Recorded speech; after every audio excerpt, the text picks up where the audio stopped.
Natapos ko lang maligo mga meet, hindi na nga ako nag-workout ngayon at gagamitin ko nga kasi itong Dermo Republic Toner at Serum. Unahin na muna natin itong mukha, tapos isusunod ko yung kilikili at papakita ko sa inyo yung kilikili. Estado ng kilikili ko ngayon. Mukha muna.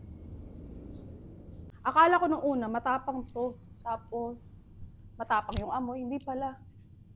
Para siyang water na may oil, ganun. Sa konti lang naman. Ayan. Tapos sa mukha, lalagay naman natin yung serum. Ayan.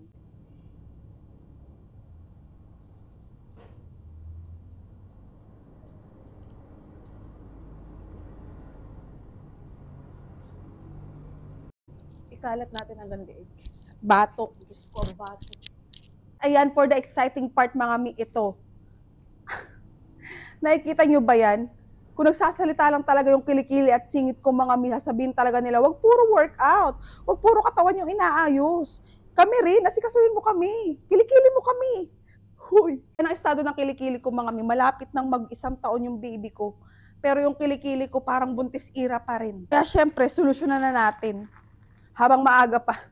Grabe talaga, mga mi, kahit yung singit, talagang kakaiba. Pero syempre, di ko na ipapakita yung singit. Pipicturean ko na lang para sa before and after kong resulta. Ayan.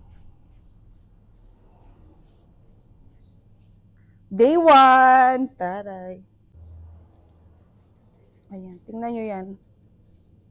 Diba? Grabe. Sobrang itim niya, mi. 11 months postpartum tayo, mga mi. Nag-ahit kasi ako ang hapdi. Patuyuin mo na.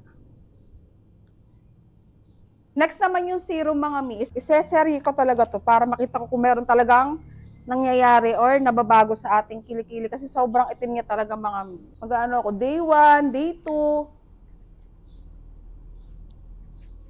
Mamaya na yung singit, ibubukod ko na lang yun ng video kasi nga para sa akin na lang yun. For my eyes only. Day 1. Day 1, day 1, day 1.